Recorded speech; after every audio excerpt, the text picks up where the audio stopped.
Hi, I'm Jeremy Albrecht, volunteer and board member at the Shy Wolf Sanctuary, and today I'd like to talk to you about one of the not so fun parts of animal rescue: surrendering your animal.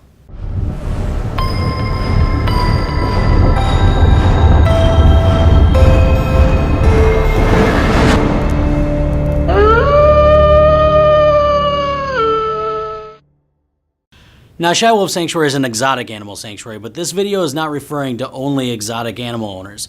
This is referring to anybody who's thinking about surrendering their animal, whether it's one of these or it's one of these.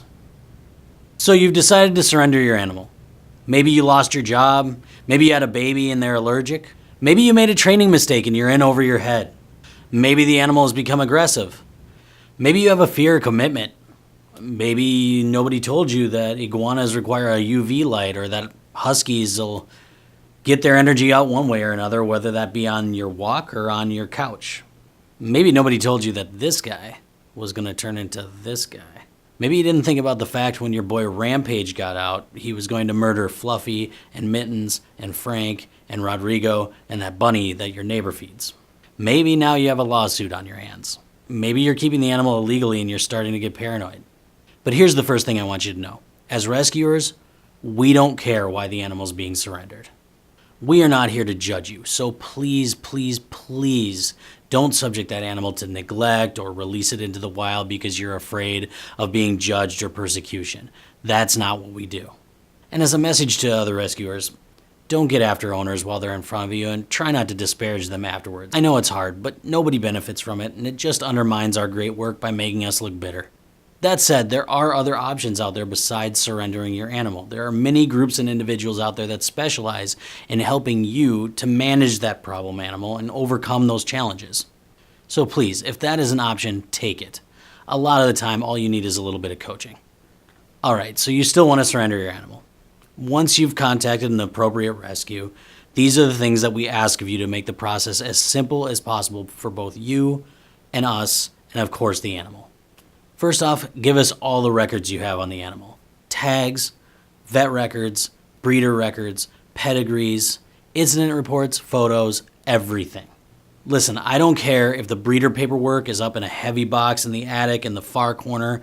Please take the time and go up there and dig it out for us. Remember, everything helps. If I don't have their vaccination records, then I have to vaccinate them again to make sure. That costs money, and we're working on donations. So please don't create unnecessary costs for the people that are trying to help you. Second, give us the accessories you had for the animal.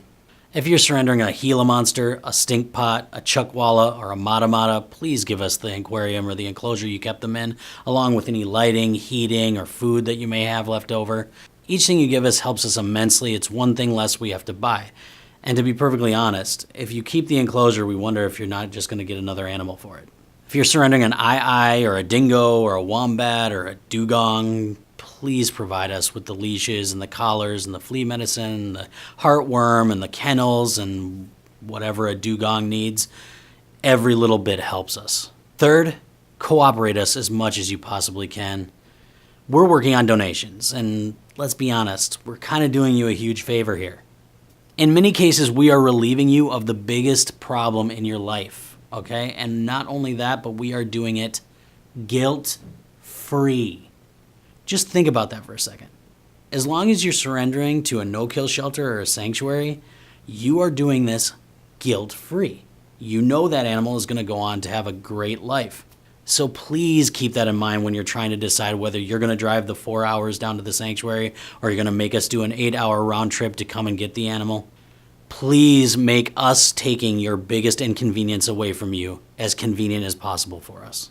Finally, and this is the most important one by far, please be honest with us. If your Shiba runs out the front door every chance it gets, or your cat likes to puke on your face at night while you're sleeping, or if you've only been feeding your Rottweiler chili, or your snake bites, or your wolf dog makes notches on the wall for every cat it's killed or kid it's bit, tell us. Oh, please tell us. Oh, God, please tell us this stuff, please.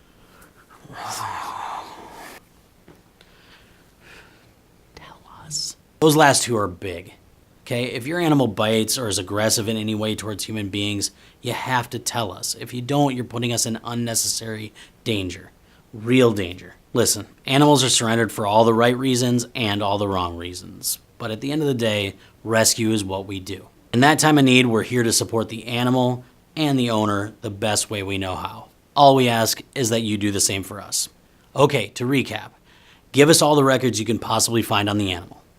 Give us all the accessories you had for the animal so that we can make the easiest transition at the lowest cost possible. 3, cooperate with us to the best of your ability. It makes it so much easier on all of us. And 4, the most important one, be honest with us.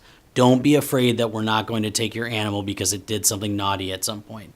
We've dealt with it all before. Just be honest with us, particularly when it comes to aggression.